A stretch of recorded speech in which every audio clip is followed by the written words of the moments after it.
ici cette occasion de l'exclusion des musulmans. Vous voyez quelle transition? Parce que les musulmans congolais, ils subissent l'injustice. Ils subissent l'exclusion. Et alors que dans notre constitution, il est dit clairement que toutes les crises récurrentes que nous avons connues, que le Congo a connues, ont comme soubassement l'exclusion.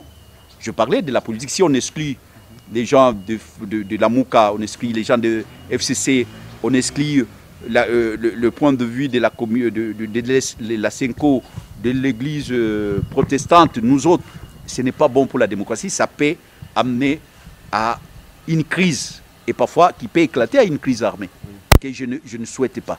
Donc il en est de même pour les musulmans qui sont exclus depuis longtemps. Et nous sommes pendant les mois de Ramadan, je profite de l'occasion pour souhaiter une bonne fin de mois de Ramadan, parce que nous tendons vers la fin, il reste la fin du mois de Ramadan. Je profite de votre micro. Donc Jair, je vous remercie, parce que vous venez au bon moment, que nous sommes pendant une période de réflexion, une période de concentration, une période d'introspection. Introspection, concentration, réflexion, période de partage. Non seulement on partage les beaux mots, les bonnes paroles, on partage la nourriture. Et voilà, et je profite de cette occasion pour dire, pour interpeller les présidents de la République, lui demander d'être juste avec les musulmans. Il vient d'accorder à nos frères kimbanguistes la reconnaissance de la date de naissance de Kimbangu comme étant une date chômée et payée. Moi, je dis, pas non.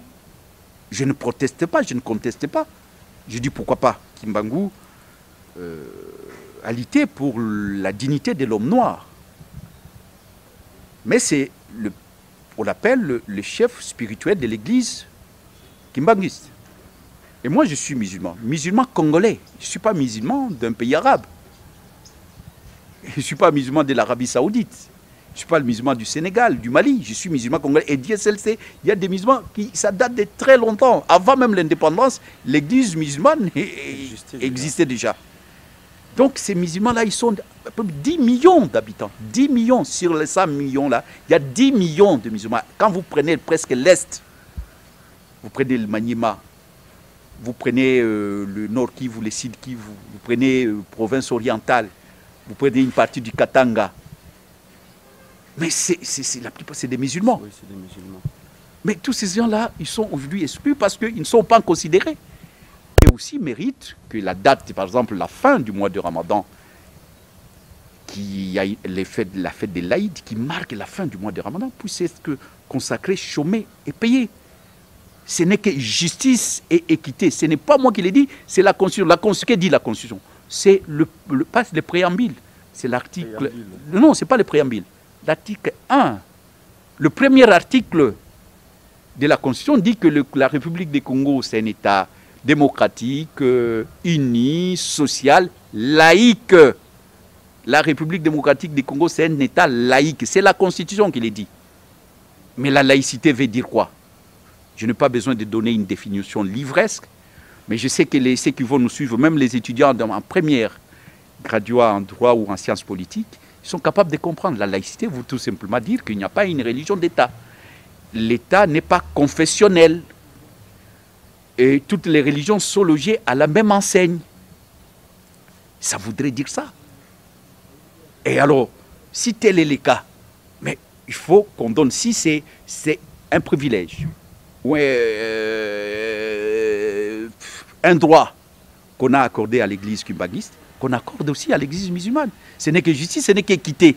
Parce que nous célébrons les fêtes chrétiennes, Noël, Pâques, c'est chômé et payé. Et les musulmans acceptent. Mais pourquoi pas que les musulmans puissent aussi bénéficier de ça dans un pays laïque? Je pense que le président de la République ferait que justice. Et ce n'est que respecter la Constitution. Ce n'est pas un privilège. Ce n'est pas une faveur. À supposer que c'est un privilège. Mais qui peut nous donner, parce qu'il a donné du privilège. Parce que si on considère ce qu'il a fait à l'église Kimbangu, c'est un privilège. C'est un avantage, c'est une faveur. Mais qu'on l'accorde, ces faveurs-là, mais moi je crois ici aux musulmans.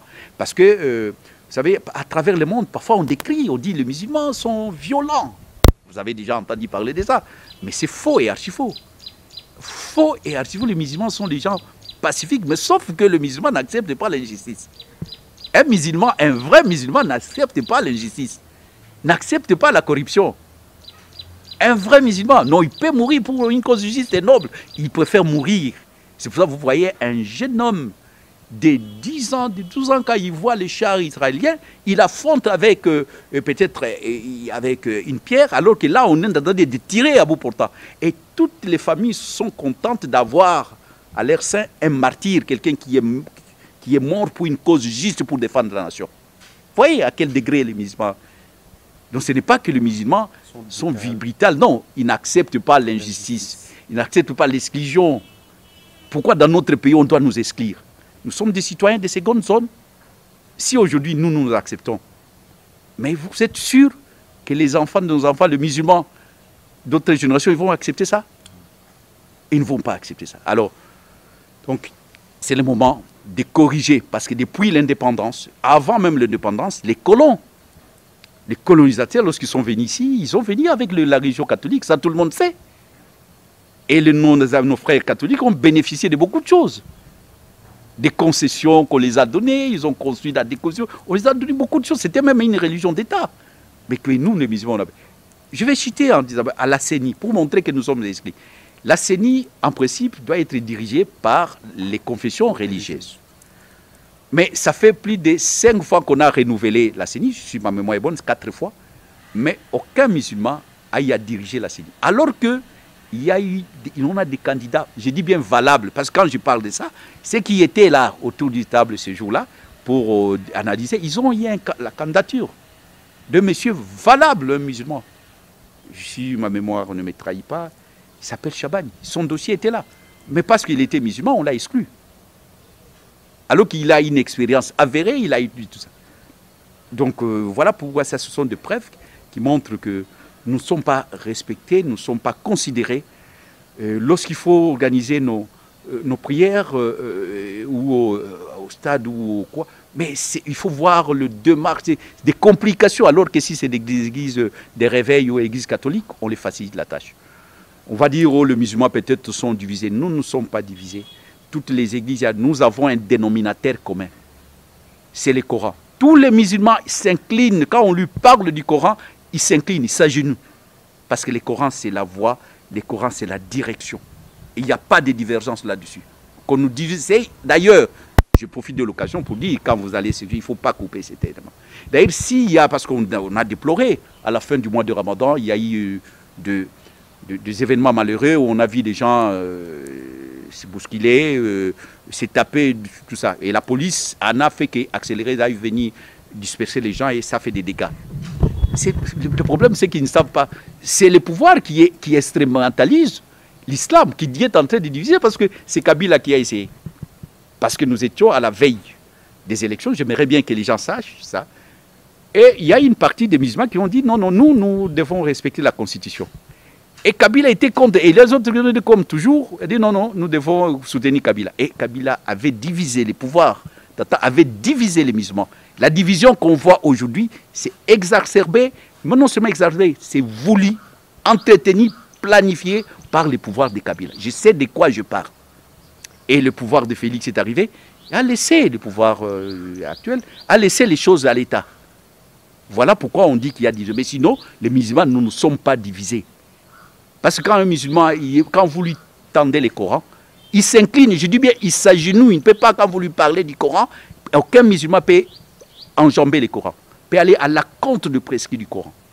Donc nous sommes unis, mais nous le même que nous soyons et que nous puissions être respectés.